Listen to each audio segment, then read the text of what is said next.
श्रीमत्सद्गुणशालिनं चिदचिदी व्याप्तं च दिव्याकृतिं जीवेशाक्षरमुक्तकोटिसुखदं नैकावताराधिपं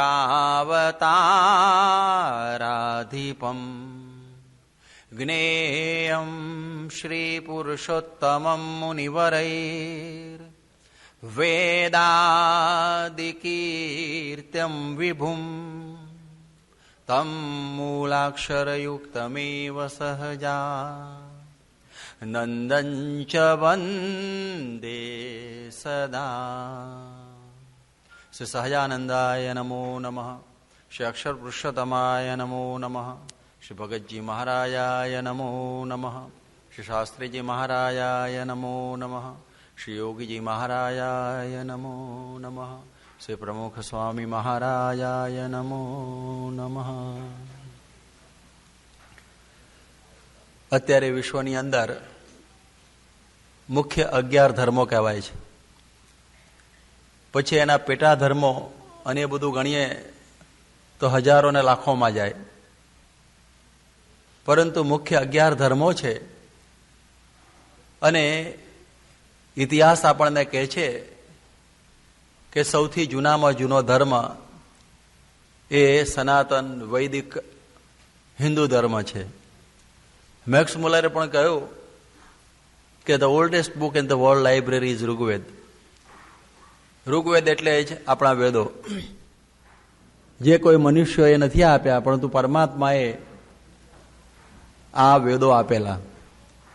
એટલે આ ધર્મ પરમાત્માએ પોતે સ્થાપેલો છે. આ 11 ધર્મોની અંદર આજે સનાતન હિન્દુ ધર્મ છે. હવે તમે જુઓ કે એને સનાતન એટલા માટે કહેવાય છે કે એના સ્થાપક ભગવાન છે. 11 બીજા 10 ધર્મો જોશો પાછળના તો એના સ્થાપકના નામ મળશે, પણ હિન્દુ ધર્મના સ્થાપકનું નામ નહીં મળે તમને. જોજો કે જુઓ કે બૌદ્ધ ધર્મ હોય તો ગૌતમ બુદ્ધે સ્થાપેલો હશે, જૈન ધર્મ હોય તો મહાવીર સ્વામીએ, કે પછી જરસુસી ધર્મ હોય તો આજે પારસીના વડાએ સ્થાપેલો હશે. પછી તમે જોશો કે આ પ્રમાણે યહૂદી ધર્મ હોય તો મોઝેસનું નામ હશે, ખ્રિસ્તી ધર્મની અંદર ઈસુ ખ્રિસ્તનું નામ હશે. હિન્દુ ધર્મમાં કોઈનું નામ નથી. એટલે એનો મતલબ એ થયો કે ભગવાને આ ધર્મ આપેલો છે, એટલા માટે એને સનાતન કહેવાય છે. બીજું એને શાશ્વત ધર્મ પણ કહે છે, કારણ કે એની રક્ષા ભગવાન પોતે કરે છે, એટલા માટે એને શાશ્વત કહેવાય છે. આ હિન્દુ ધર્મ ઉપર પ્રહારો ઘણા થયા, ખૂબ પ્રહારો થયા, અને એ બધા પ્રહારો ઠેઠ પહેલાથી ચાલુ છે. તમે જો હિરણાક્ષ, હિરણ્યકશિપુ, એવા રાવણ ને કુંભકર્ણ ને દંતવક્ર, બધા કેટલા બધા કંસ, દુર્યોધન, બધા કેટલાય આવ્યા કે એણે આ ધર્મ ઉપર ઘણા બધા પ્રહારો કરેલા છે. પરંતુ એ બધા પ્રહારોની અંદર પણ આપણો ધર્મ બરોબર રહેલો છે. એટલે આ એક સમજવાની વસ્તુ છે કે આટલા બધા પ્રહારો જે ધર્મ ઉપર થયા હોય છતાં એ બરોબર રહે તો એનામાં તેજ કેટલું હશે. એક વખતે બ્રહ્માને નિદ્રા આવી, એના મળામાંથી વેદો શવી ગયા. એટલે હયગ્રીવ નામનો દાનવ એ વેદો લઈ ગયો. એટલે ટૂંકમાં જ્યારે બ્રહ્માની રાત્રિ થઈ ત્યારે વેદો નીકળી જાય છે, દાનવ લઈ લે છે. એટલે આસુરી સંપદા શક્તિ એનો આખો બધો વિકાસ થવા માંડ્યો. ભગવાનને ચિંતા થઈ, એટલે ભગવાને મત્સ્યાવતાર ધારણ કરી અને એ હયગ્રીવ દૈત્યનો નાશ કરીને પાછા વેદો આપ્યા. એટલે જેની રક્ષા ભગવાન કરતા હોય એને પછી કોઈ નાશ થવાનો પ્રસંગ થતો નથી. એટલે આ ધર્મ ઉપર ઘણી મુશ્કેલીઓ ઊભી થઈ. આપ જુઓ કે દુનિયાના બીજા ધર્મોને સંસ્કૃતિઓ, બીજા શબ્દોમાં કહીએ સનાતન સંસ્કૃતિ સિવાયની બીજી સંસ્કૃતિઓ, એ બધી ઘણી બધી લુપ્ત થઈ ગયેલી છે. આપ બધા અહીં તો બેઠા છો જૂના માણસો. એક કવિતા આપણે મોહમ્મદ ઇકબાલની ભણતા હતા અને એમાં એણે કહ્યું છે કે યુનાનો મિશ્ર રૂમાં સબ મિટ ગયે જહાં સે, अब तक अगर है बाकी नामो निशा हमारा, कुछ बात है कि हस्ती मिटती नहीं हमारी, સદીઓ રહા હૈ દુશ્મન દૌરે જહાં હમારા, સારે જહાં સે અચ્છા હિન્દોસ્તાન હમારા. એટલે એણે કહ્યું કે યુનાની ધર્મ, ગ્રીક સંસ્કૃતિ ખલાસ થઈ ગઈ, મિસરની સંસ્કૃતિ એટલે ઇજિપ્શિયન સંસ્કૃતિ ખલાસ થઈ ગઈ, રોમા એટલે કે રોમન સંસ્કૃતિ પણ ખલાસ થઈ ગઈ. પરંતુ કોણ જાણે કેવું આશ્ચર્ય છે કે કુછ બાત હૈ કે હસ્તી મિટતી નહીં હમારી. કોઈ એવી વસ્તુ છે કે આપણું જે હિન્દુઓનું અસ્તિત્વ મળતું નથી. અને કેવી રીતે? સદીઓ રહા હૈ દુશ્મન દૌરે જહાં હમારા. હિરણ્યકશિપુથી માંડી અને કેટલા કેટલા આપણા ઉપર પ્રહારો આવ્યા. તમે જુઓ, મુસલમાનોએ લગભગ 1000 વર્ષ સુધી ગમરોળ્યો આ દેશ. ખ્રિસ્તીઓએ પણ લગભગ આમ 400 વર્ષ ગણીએ તો એમણે પણ આ દેશ ઉપર શાસન ને એવું બધું કર્યું. ઈસ્ટ ઇન્ડિયા કંપનીને ગણીએ ને બધું કરીએ તો પણ આપણે આજે 85% લગભગ 90% કહીએ તો હિન્દુઓ છે. બાકી તમે જુઓ કે આફ્રિકા દેશ ઉપર બધા ઉતરી પડ્યા, મુસલમાન કે ખ્રિસ્તીઓ. પોતાનો મૂળ ધર્મ હતો જ નહીં, એટલે કાં તો પ્રજા મુસ્લિમ થઈ, કાં તો ખ્રિસ્તી થઈ ગઈ. યુરોપ આટલો મોટો દેશ ગણાય છે, પોતાને બહુ જ કહે છે કે અમે સર્વથી શ્રેષ્ઠ, પરંતુ એની ઉપર ખ્રિસ્તી ધર્મનું આક્રમણ થયું, આખો યુરોપ ખ્રિસ્તી થઈ ગયેલો. એનામાં સંસ્કાર જ ક્યાં હતા? કે જ્યારે આપણા ત્યાં સમુદ્રગુપ્તનો સુવર્ણયુગ ચાલતો હતો ત્યારે એને ષડ નાખીને વાણ ચલાવવા એ ખબર નહોતી. જ્યારે જુલિયસ સીઝરે દેશ જીત્યો ત્યારે એમ થયું કે આવા જંગલીઓ ઉપર રાજ્ય કરવું આપણા માટે નામુશી ગણાય, મૂકીને જતો રહ્યો, આમાં મજા નહીં. એવી પ્રકારનું તે આખા દેશ ઉપર બીજા ધર્મો ગયા. આ બાજુ મુસલમાન દેશો, એની અંદર પણ મૂળ ધર્મ તો હતા જ, પણ બીજો ધર્મ ચડી ગયો. વિશ્વના આ બધા ધર્મ દેશો ઉપર જ્યારે કોઈક બીજા ધર્મે આક્રમણ કર્યું ત્યારે ચડી ગયા. જ્યારે હિન્દુસ્તાન ઉપર સદીઓ રહા હૈ દુશ્મન દૌરે જહાં હમારા. એક આશ્ચર્યજનક ઘટના નથી? આટલા બધા પ્રહારો થયા તો પણ આપણે આજની તારીખે પણ 90% હિન્દુ છીએ. તો શું છે આમાં એક રહસ્ય? તમે જુઓ કેટલું બધું ભયંકર હતું. મુસલમાન તો રાજાઓ હતા અને આપણને મરો કાં મુસલમાન થાય એવું હતું. કેટલા 10,000 મંદિરો તોડી નાખ્યા અને કેટલા મણ જનોઈઓ સિદ્ધપુરમાં ને બીજે બધે બધા નીકળી ગઈને માથા કાપી નાખ્યા. કેટલો બધો પ્રહાર થયો છે હદ વગરનો. આપણા ત્યાં જેને કહેવાય ને ભંગી લોકો, હવે આપણા ત્યાં આભડછેડનું કલંક હતું હિન્દુ ધર્મ માટે, છતાં પણ એ જમાનામાં મુસ્લિમો બહુ થયા નથી. આજની તારીખે પણ એ લોકો અસ્તિત્વ ધરાવે છે. સમજવા જેવું છે. તો શું હશે તે જ તો મોહમ્મદ ઇકબાલે ફોડ નથી પાડ્યો, ખાલી આટલું કહ્યું, કુછ બાત હૈ કે હસ્તી મિટતી નહીં હમારી. કોઈક એવી વાત છે કે અમારું અસ્તિત્વ મળતું નથી. એ વાત મેં આગળ કહીએ કે આ ધર્મની રક્ષા માટે સાક્ષાત ભગવાન પોતે અવતાર ધારણ કરે છે. બસ આ જ રહસ્ય કે જેને રામ રાખે અને કોણ ચાખે, એમ કહે છે કે જ્યારે ભગવાન જ રક્ષા કરવા માટે આ પૃથ્વી ઉપર આવતા હોય ત્યારે એ સનાતન ધર્મ કહેવાય છે. યદા યદા હિ ધર્મસ્ય ગ્લાનિર્ભવતિ ભારત અભ્યુત્થાનમ અધર્મસ્ય તદાત્માનમ સૃજામ્યહમ. એટલે એ માટે ભગવાન આવે છે. આ મેં વાત આપણે ઘણા બધા લાંબા સમયથી કરી, ઠેઠ હિરણાક્ષના સમયથી. પરંતુ એક એવો સમય આવ્યો ભારતની અંદર, મધ્યકાલીન યુગની અંદર. મધ્યકાલીન યુગ જેને મિડિવલ એજ કહે છે, એમાં એક જુદું આક્રમણ હતું. પહેલા તો મેં કહ્યું ને કે આપણા જ હિન્દુઓ જે અસુરો તરીકે હતા, રાવણ બ્રાહ્મણ હતો, આમ તો તમે જુઓ દુર્યોધન ક્ષત્રિય હતો, છતાં એ જુદી જ સંસ્કૃતિ એ લોકોએ ઊભી કરેલી, જે વૈદિક સંસ્કૃતિનો જ વિરોધ, ભગવાનનો જ વિરોધ કહીએ, ટૂંકમાં કહીએ તો. એટલે કમ્યુનિસ્ટ વિચારધારાનું મૂળ ઠેઠ હિરણાક્ષથી છે. હમણાં કંઈ આપણે આમને માન આપીએ છીએ કે ચાલો ભાઈ કાર્લ માર્ક્સે કર્યું કે એંગલે કર્યું, પણ બહુ પહેલાથી આપણા ત્યાં છે. તો ચારવાક પણ આપણા ત્યાં થયેલા છે, જે ભગવાનનો નિષેધ કરનારા. તો એ જમાનામાં તો આક્રમણો જુદા હતા, ત્યાં એમાં પણ આપણે બધા ટક્યા. ત્યાર પછી મેં હમણાં કહ્યું એ પ્રમાણે આ બધા ઇન્વેઝન્સ આવ્યા, બધા મુસલમાનોના, ખ્રિસ્તીના, એમાં પણ આપણે ટક્યા, વિધર્મીઓના, વિદેશીઓના. પરંતુ મધ્યકાલીન યુગની અંદર એક આક્રમણ હતું, હિન્દુઓ ઉપર હિન્દુઓનું આક્રમણ હતું. હવે તો ભયંકર કહેવાય ને, ઘર ફૂટે ઘર જાય જેવું. હિન્દુઓ ઉપર હિન્દુઓનું આક્રમણ એ કેટલું મુશ્કેલ પડે બોલો. અને એ આક્રમણ બહુ જબરું હતું. એ કેવું હતું કે મધ્યકાલીન યુગની અંદર સતી થવાના કુરિવાજો હતા કે જ્યારે પતિ મરી જાય ત્યારે એની પત્નીને ચિતા ઉપર ચડાવી દેવાની. આમ તો ખરી રીતે સતી તો પોતાના અંગમાંથી પતિના વિયોગનો અગ્નિ સળગે અને પોતે બળી જાય એ બરોબર છે, એને કોઈ ના નથી પાડતું, પરંતુ પરાણે ઉપાડીને ફેંકવાની એ તો એક ક્રૂર પ્રથા શરૂ થઈ. અને એને પણ ધર્મનું લાયસન્સ, આ તો ધર્મમાં લખેલું છે. યજ્ઞોની અંદર હિંસા કરવાની, પ્રાણીઓના કાપવાના, પ્રીતિ ભોજનો કરાવવાના માંસના, એ પણ ધર્મમાં. હરિચરિત્રામૃત સાગરની અંદર આધારાનંદ સ્વામી લખે છે કે ધોળકાના એક બ્રાહ્મણે પ્રીતિ ભોજન માટે 18 મણ માંસ ઘરમાં ભેગું કરેલું. 18 મણ માંસ બ્રાહ્મણે ધોળકાના. તો આપ વિચાર કરો કે એ સમયની અંદર આ ધર્મના નામે બધું ચાલતું હતું. પછી જે ભુવા અને જાગરિયા ને બધું હતું એ પણ અંધશ્રદ્ધા ધર્મના નામે ચાલતી હતી. તમે આમ નહીં કરો, તમારે આમ થઈ જશે, ને તમારે આ કરવું પડે ને તે કરવું પડે, એ બધું ચાલતું. હવે ધર્મના રક્ષકો કહેવાય સાધુઓ, એ પણ ગંજેરી ને ભંગેરી, અને તો લાયસન્સથી કે આ ભાઈ અમારું તો આવું કરાય જ. હવે રામકીઓ સાથે રમણ કરતા હોય, એટલે જયારે અધર્મ ધર્મનો પીછોડો પહેરીને ફરતો હોય અને ધર્મ જયારે આવો અધર્મ રીતે વર્તતો હોય ત્યારે ઓળખવો બહુ મુશ્કેલ. આ લાયસન્સ થઈ ગયું, પરવાનો લઈને ફરતા હતા કે આ તો અમારું બરોબર છે. જેમ દારૂ પીઓ આમ તો ગુજરાતમાં પાપ કહેવાય, અરે ગુનો કહેવાય, પણ કોઈ પરમિટ હોલ્ડર હોય તો એને કે ગુનો કહેવાતો નથી. આ પરમિટ હોલ્ડર થઈ ગયેલા બધા. આ તો અમારે બધું આવું આમ જ હોય. અને આખા ગુજરાતની અંદર ધમાલ.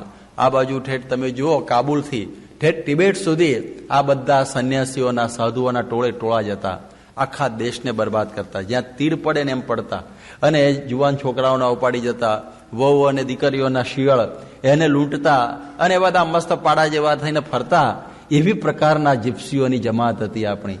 હવે એવા સમયની અંદર અંધકાર વ્યાપી ગયેલો, અને એ હિન્દુ ધર્મ હિન્દુઓથી જ આ પ્રમાણે આ આક્રમિત થઈ ગયેલો, દુઃખી થઈ ગયેલો.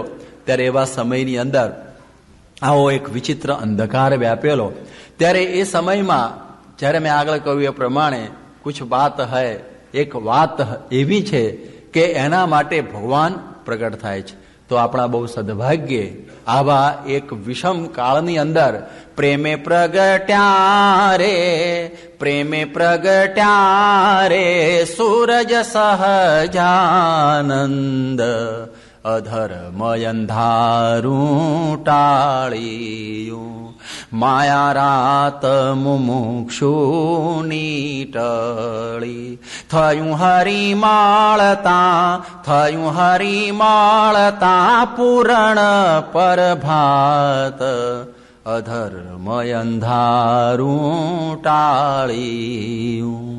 કવિ નાનાલાલ કહે છે કે નૂતન યુગના પ્રભાત સૂર્ય ભગવાન સ્વામિનારાયણ, નૂતન યુગના પ્રભાત સૂર્ય પ્રગટ થયા પોતે ઉત્તર પ્રદેશની અંદર, અને જોયું કે અંધકાર વ્યાપેલો છે. એના માટે એમણે એટલું વિચરણ કર્યું. 7 વર્ષનું 11 વર્ષની ઉંમરે ઘર છોડીને બધી જ જગ્યાએ જોયું. એમણે મંદિરો જોયા, સાધુઓ જોયા, રીત રિવાજો જોયા, બધું જોયું. એમણે જોયું કે ઘણી જગ્યાએ અંધકાર છે. મંદિરોની અંદર દેવદાસીઓનો ઉપભોગ કરનારા રાજાઓ અને પૂજારીઓને પણ જોયા. એ સમયની અંદર તમે જુઓ કે આવા બધા ધૂર્ત એવા જે સાધુઓને પણ જોયા, ગંજેરી ભંગેરી પણ જોયા, અને હથિયારો લઈને લોકોને મારતા કૂટતા એવા પણ જોયા. જગન્નાથપુરીમાં બીજામાં સિદ્ધો જોયા, લોકોને ડરાવતા, ભોળી પ્રજા પારેવાની જેમ ફફડતી આ બધાથી, એ બધું પણ એમણે જોયું. એમણે બધા વિચિત્ર રિવાજો પણ જોયા, અને રાજકીય પરિસ્થિતિ જોઈ, સામાજિક પરિસ્થિતિ જોઈ, નૈતિકતાનું પણ બધું જોયું. બધી જ જગ્યાએ કંઈ અંધકાર અંધકાર વ્યાપેલો. અને એમણે વિચાર કર્યો કે મારે એક રાહ બતાવવો છે, જેને કહેવાય ને જ્યોતિ માર્ગ, કે જેમાંથી બધા વ્યવસ્થિત ચાલ્યા જાય અક્ષરધામ સુધી, અટવાય નહીં.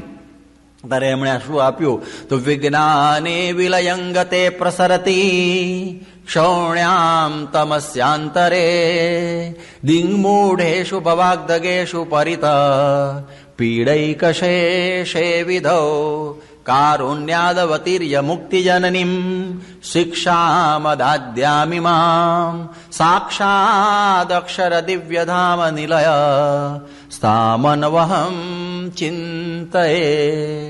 ભગવાન સ્વામિનારાયણે જોયું કે ચારે બાજુ માણસો કઈ બાજુ જવું ને કઈ બાજુ ન જવું દિશા મૂઢ બની ગયા છે. ત્યારે એવા સમયમાં અંધકારમાંથી પ્રકાશ આપવા માટે એમણે આ 212 જેને લેમ્પ પોસ્ટ, દીપ એવા જે દીપ સ્તંભો તૈયાર કર્યા. જેને કહેવાય છે શિક્ષાપત્રીના 212 શ્લોકો. અને આ શિક્ષાપત્રી ભગવાન સ્વામિનારાયણે જનસમૂહને આપી અને કહ્યું કે આના અજવાળે અજવાળે તમે ચાલ્યા જાઓ. આ 212 અમારા દીપસ્તંભ છે, લેમ્પ પોસ્ટ બધા. અને એવી સુંદર શિક્ષાપત્રી શ્રીજી મહારાજે આપી કે જેમાં કોઈ અટવાય નહીં. એ શિક્ષાપત્રીની અંદર ભગવાન સ્વામિનારાયણે કેવું કેવું ભર્યું છે. તો જેમ કવિ માધવ તીર્થ કહે છે કે વહાલે કૃપા કરી શિક્ષાપત્રી દીધી, એમાં ચારે પુરુષાર્થની સિદ્ધિ ચિંધી, એ છે સર્વે સત્સંગીની નવતમ નિધિ. આ શિક્ષાપત્રી ખાલી કોડ ઓફ કોન્ડક્ટ નહીં સમજતા, એમાં ધર્મ, અર્થ, કામ અને મોક્ષ આ ચારે પુરુષાર્થ આ શિક્ષાપત્રીની અંદર મૂકેલા છે. અને આ શિક્ષાપત્રી ભગવાને કૃપા કરીને આપી, એક ખજાનો નવતમ નિધિ આપી આપણને. અને એની અંદર મહારાજે આ કેવી કેવી સુંદર વસ્તુઓ મૂકી કે ધર્મ, અર્થ, કામ અને મોક્ષ. ધર્મેણ અર્થ સંપાદનીય, ધર્મ પ્રમાણે પૈસો પેદા કરો. અને કહે છે કે જેવો તમારી કામના હોય એને જ અનુરૂપ આપણે અર્થ પેદા કરો. પછી તમારો પગાર 500 હોય અને પછી તમારી કામનાઓ 5,000ની હોય તો મુશ્કેલીઓ ઊભી થશે. અને એ પ્રમાણે તમે આ અર્થ અને કામને નિયમનનામાં રાખતા પેલો જે મોક્ષ છે ને એ મોક્ષને પ્રાપ્ત કરવાની ઈચ્છા રાખો. એટલે આ મુમુક્ષુતા એ એમણે આ બધાને સમજાયું. અને આ લોક અને પરલોક બંનેનું હિત થાય એવી આ શિક્ષાપત્રી આપણને આપેલી છે. એટલે એ દૃષ્ટિથી આ શિક્ષાપત્રીની અંદર આ બધી વાતો એમણે બહુ ભરચક રીતે આપણને ભળીને આપેલી છે. અને એમણે આટલું આપણને સમજાયું કે આ શિક્ષાપત્રીમાં અમે આ બધું મૂકીએ છીએ. હવે તમે જુઓ, આટલી નાની શિક્ષાપત્રી છે. હવે એ આપણા જીવનની પત્રી છે. આપણે જોઈએ કે એક નાની ક્રોસ પેન લીધી હોય તો કેવી રીતે વાપરવી એનું પણ આપણને મેન્યુઅલ હોય, માર્ગદર્શિકા.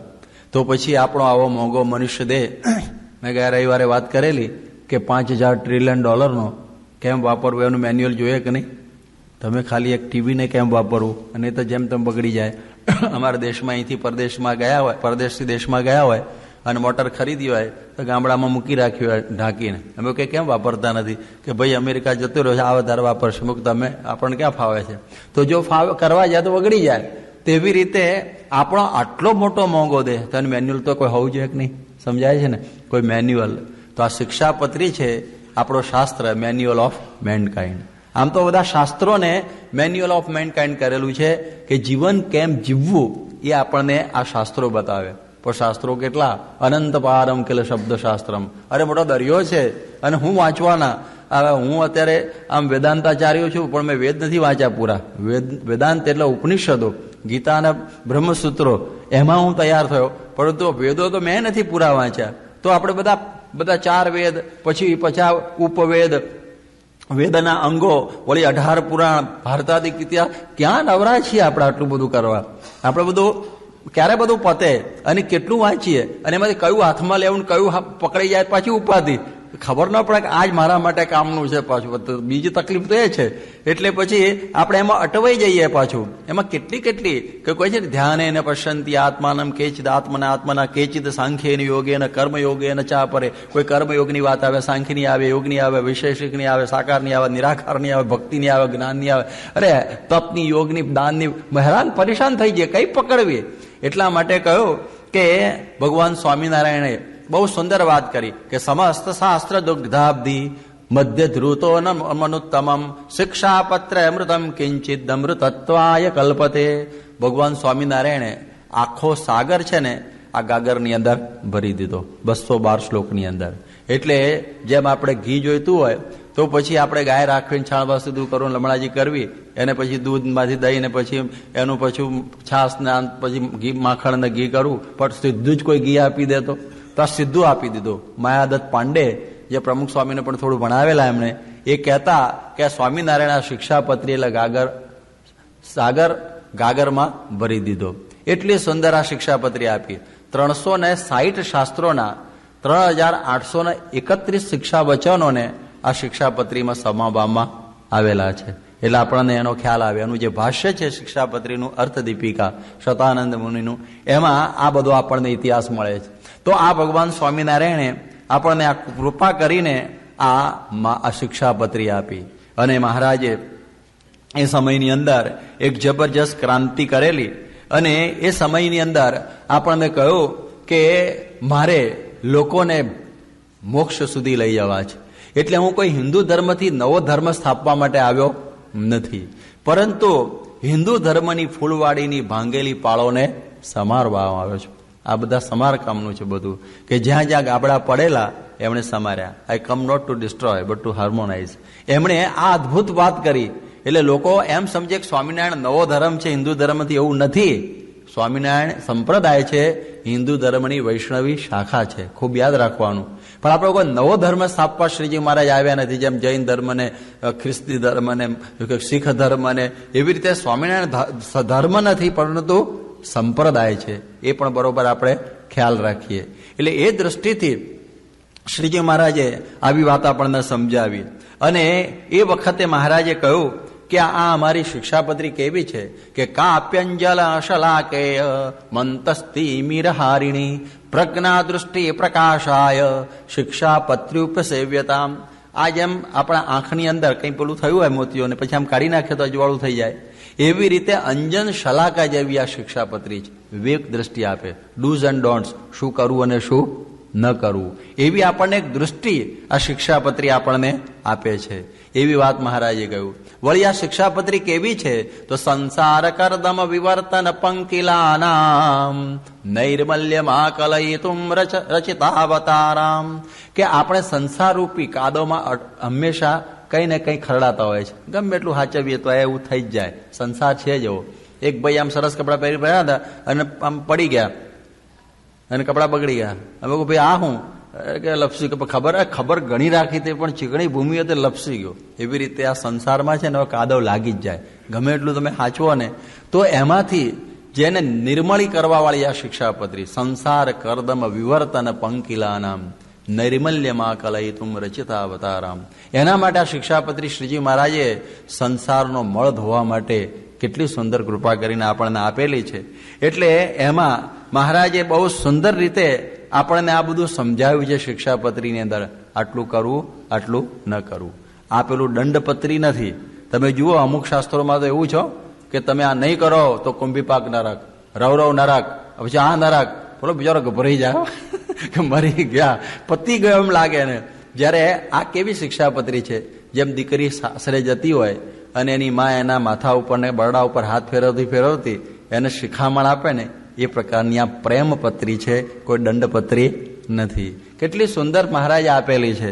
અને તમે જુઓ કે જેની અંદર આ શિક્ષાપત્રીમાં આપણે મહારાજે કેટલો બધો મહિમા કહ્યો કે આ કેવળ પૂજવા માટે નથી. અંત્યનું પહેલું વચનામૃત છે કે આ શિક્ષાપત્રીનો પાઠ અમારા આશ્રિત એવા જે ત્યાગી, સાધુ અને બ્રહ્મચારી અને ગૃહસ્થ ભાઈ એમણે નિત્ય પ્રત્યે કરવો. તમને જો ન વાંચતા આવડતું હોય તો પછી એનું શ્રવણ કરવું, સાંભળવી, અને ન ફાવતું હોય, યોગ ન હોય તો પછી પૂજા કરવી. આ 3 નિયમમાં ફેર પડે તો ઉપવાસ કરવો. 3 નિયમમાં ફેર પડે તો. એટલે રોજ આ શિક્ષાપત્રીનો પાઠ કરો. 212 ને આખા કરવાની જરૂરિયાત નથી, પરંતુ 5 કે 10 કે 11નો જે નિયમ લીધો હોય એ પ્રમાણે એનો પાઠ હંમેશા કરવો. એટલે પછી મહારાજે કહ્યું જેને જેને નિયમ ધાર્યા મારી નજીક આવો. જેને નિયમ આવા ધાર્યા મહારાજ એની છાતીમાં ચરણારવિંદ આપ્યા. બાઈઓએ દૂર રહીને મહારાજને દૂરથી પગે લાગીને નિયમ ધારણ કર્યા, પણ જે પુરુષો હતા એની છાતીમાં ચરણારવિંદ આપ્યા. હવે જરા વિચાર કરો, હજી તો નિયમ ધાર્યો, હજી વાંચવાની કે પાળવાની શરૂઆત નથી કરી, સમજ પડી? હજી તો નિયમ જ ધાર્યો છે. એટલામાં મહારાજને ઉમંગ આવી ગયો અને એની છાતીમાં ચરણારવિંદ આપ્યા. હવે જો આપણે બરોબર પાળી નાખીએ તો છાતીમાં ચરણારવિંદના પાડનારા પહેરી ના જાય આપણામાં? સહજાનંદ સ્વામી અંદર આખા આવી જાય, ચરણ તો શું પોતે આવી જાય. એટલા માટે આ શિક્ષાપત્રી છે ત્રિકાલા બાધિત, 3 કાળની અંદર સત્ય છે. એટલે આઉટ ઓફ ડેટ જેવી છે જ નહીં. હંમેશ માટે આ શિક્ષાપત્રી માર્ગદર્શિકા છે.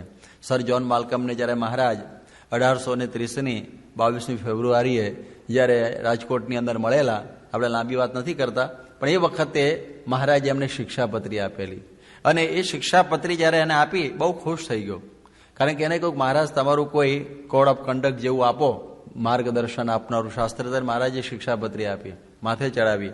અને એ વખત દાદા ખાચર ઘોડો આપવા ગયા કે આપણે રાજા પાસે જે કંઈક આપવું ને, એને કે મને આમાં હજારો ઘોડા આવી ગયા, મારે ઘોડો જોઈતો નથી.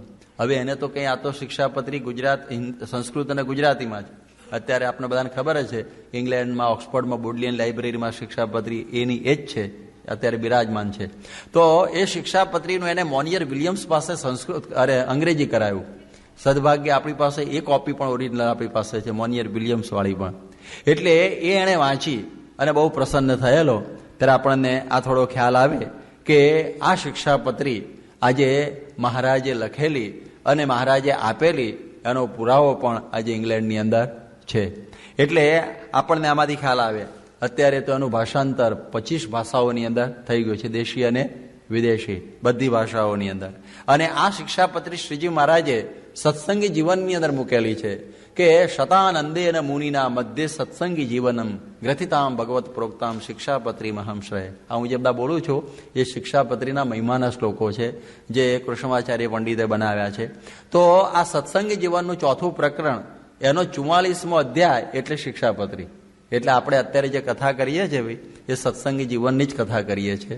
શિક્ષાપત્રીના ચાતુર્માસની અંદર આપણે આ કથા સાંભળીશું. આમ તો આ શિક્ષાપત્રીની કથા અમારા હિન્દુસ્તાનમાં તો અમે લગભગ 90 કલાક સુધી ચલાવીએ છીએ, એટલે લગભગ ઘણા લાંબા સમય સુધી ચાલતી હોય છે. અને જ્યાં જ્યાં રહેવાનું હોય ત્યાં પછી જેટલું રહેવાનું હોય ત્યાં અટકાવીએ, બીજા વર્ષે એમ 5-5 વર્ષે પૂરી થાય છે. એટલે એ દ્રષ્ટિથી આપણે એટલું બધું નહીં કરીએ. જ્યારે ભગવાને પણ ગાગરમાં સાગર ભર્યો છે તો આપણે પણ 10-12 દિવસની અંદર આખો સાગર ગાગરમાં ભરાવવાનો પ્રયત્ન કરીશું. પણ આ શિક્ષાપત્રીમાં આખું જ હિન્દુ ધર્મનું બધું જ રહસ્ય આવી જાય. સ્વામિનારાયણ સંપ્રદાયનું તો રહસ્ય ખરું જ, પણ હિન્દુ ધર્મના બધા જ પ્રકારના અંગો આમાં ભરેલા છે. એ અમે ઘણી વખતે બહુ જ ઊંડાણથી કરીએ છીએ, ત્યારે બધા જ રહસ્યો ખોલી નાખીએ છીએ. પણ અત્યારે આપણને જેટલું આ પ્રમાણે અવકાશ છે એ પ્રમાણેની કથા આપણે કરીશું. તો આ શિક્ષાપત્રી આવી એક દિવ્ય આપણા માટેની આ જે ભગવાને આપેલી આદેશપત્રી છે. હવે આ શિક્ષાપત્રી ભગવાન સ્વામિનારાયણ હવે આ પોતે લખે છે, એનું વર્ણન કરતા હવે પોતે જ એનો મંગળાચરણનો શ્લોક આમાં સમજાવે છે કે વામે યસ્ય સ્થિતા રાધા શ્રીશ્ચ યસ્યાસ્તિ વક્ષસી વૃંદાવન વિહારંતમ શ્રી કૃષ્ણમ હૃદિ ચિંતયે. આ શ્લોકની અંદર શ્રીજી મહારાજ લખે છે કે વામે યસ્ય સ્થિતા રાધા શ્રીશ્ચ યસ્યાસ્તિ વક્ષસી વૃંદાવન વિહારંતમ શ્રી કૃષ્ણ હૃદિ ચિંતયે. આ શ્લોકમાં ભલભલાને શંકાઓ થાય છે, કારણ કે સ્વામિનારાયણ સંપ્રદાયના બધા એમ સમજે છે કે આપણા ઈષ્ટદેવ સ્વામિનારાયણ ભગવાન જ છે, પૂર્ણ પુરુષોત્તમ નારાયણ સર્વ અવતારોના અવતારી. હવે એ જ પોતે આ શ્લોકની અંદર એમ લખે છે કે શ્રી કૃષ્ણમ હૃદિ ચિંતયે, હું શ્રી કૃષ્ણનું મારા હૃદયમાં ધ્યાનરૂપ મંગળાચરણ કરું છું. એ શ્રી કૃષ્ણ કેવા છે? તો વામે યસ્ય સ્થિતા રાધા, જેના ડાબા પડખાને વિશે રાધિકાજી રહ્યા છે અને જેના હૃદયને વિશે લક્ષ્મીજી રહ્યા છે. વૃંદાવનના વિહાર કરનારા, જરાય ભૂલ ના થાય એટલે શ્રી કૃષ્ણ એટલે આ જ એવા જે શ્રી કૃષ્ણ ભગવાનનું હું હૃદયને વિશે ધ્યાન કરું છું.